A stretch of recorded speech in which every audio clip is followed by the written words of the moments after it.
Ingat, info ini mungkin belum berguna saat ini, tapi pasti berguna di kemudian hari.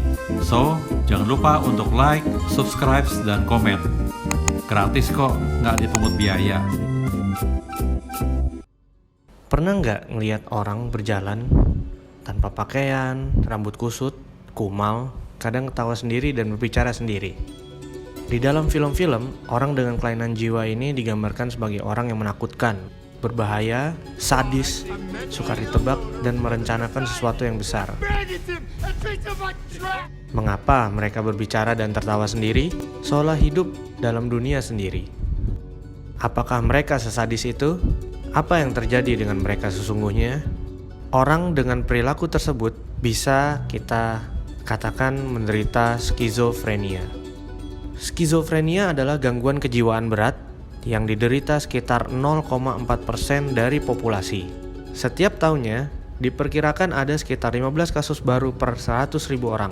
Di Indonesia, menurut hasil riset kesehatan dasar 2013 dari Kementerian Kesehatan, gangguan jiwa berat diderita oleh 1,7 per 1.000 orang, atau ada sekitar 400.000 warga Indonesia saat ini yang menderita gangguan jiwa berat seperti skizofrenia. Lalu gejala skizofrenia itu gimana ya? Orang dengan skizofrenia atau bisa disebut ODS adalah orang yang tidak membedakan antara alam kenyataan dengan alam imajinasinya. Pasien sering mengalami 1. Halusinasi, yaitu melihat, mendengar, merasa, mencium sesuatu yang tidak ada. Misalnya melihat malaikat, berkomunikasi dengan malaikat, Tuhan, dan makhluk lain. 2. Ilusi, yaitu melihat, mendengar, merasa, mencium sesuatu yang tidak sesuai kenyataannya. Misalnya suara desiran angin terdengar sebagai suara orang menangis. Ketiga, delusi, yaitu keyakinan yang sangat kuat terhadap apa yang dirasakannya. Misalnya, paranoid, berkeyakinan bahwa ada orang lain yang membenci atau ingin menyakitinya. Umumnya, skizofrenia muncul pada masa usia dewasa muda, yaitu sekitar usia 18-25 tahun. Jarang skizofrenia muncul pada usia di atas 40 tahun. Lalu penyebabnya apa sih? Yang pertama, penyebab skizofrenia bisa saja dari keturunan. Bukti ilmiah merujuk pada faktor genetik sebagai penyebab utamanya. Penelitian-penelitian yang menggunakan anak kembar menunjukkan bahwa risiko seseorang mengalami skizofrenia bila saudara kembarnya skizofrenia adalah sekitar 50 kali lipat. Yang kedua, lingkungan. Orang yang tinggal dan tumbuh besar di kota besar lebih tinggi 2-3 kali resikonya mengalami skizofrenia dibandingkan dengan orang yang tinggal di desa. Ketiga, trauma masa lalu.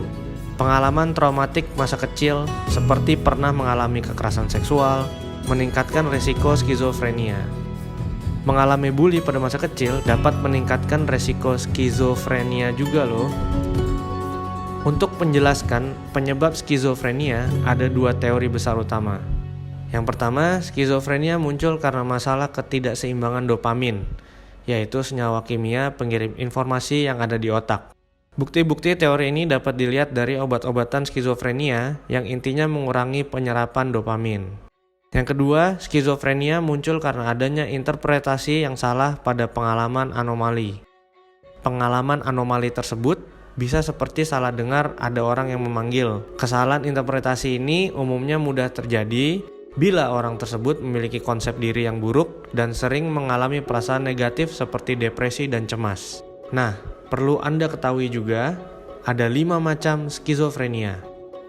Yang pertama, skizofrenia paranoid, merupakan bentuk paling banyak dari skizofrenia. Pasien percaya bahwa ada seseorang atau sekelompok orang yang berkomplot melawan mereka atau anggota keluarga mereka. Meski demikian, skizofrenia paranoid pada umumnya mampu melakukan aktivitas biasa lebih baik dibanding skizofrenia tipe lainnya. Yang kedua, skizofrenia tidak teratur atau sering disebut hebefrenik. Skizofrenia hebefrenik ditandai dengan pikiran, pembicaraan, dan perilaku kacau serta tidak logis. Merupakan bentuk yang paling parah dari skizofrenia karena sangat sulit untuk melakukan aktivitas sehari-hari seperti makan dan mandi sendiri. Yang ketiga, skizofrenia katatonik. Ditandai dengan penurunan aktivitas, Penderita skizofrenia katatonik cenderung enggan bergerak dan tidak responsif terhadap dunia sekitar mereka. Postur tubuh atau mimik wajah mereka kaku. Yang keempat, skizofrenia residual.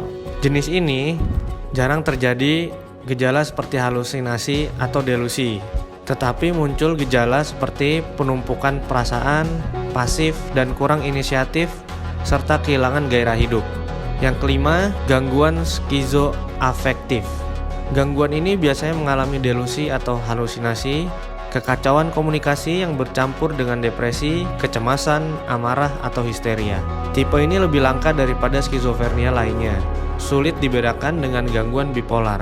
Bagaimana cara menangani skizofrenia? Penanganan utama untuk skizofrenia adalah terapi dengan obat-obatan antipsikotik. Obat yang sering digunakan seperti chlorpromazine. Efektivitas obat untuk menghilangkan gejala skizofrenia sudah terbukti. Yang kedua, psikoterapi.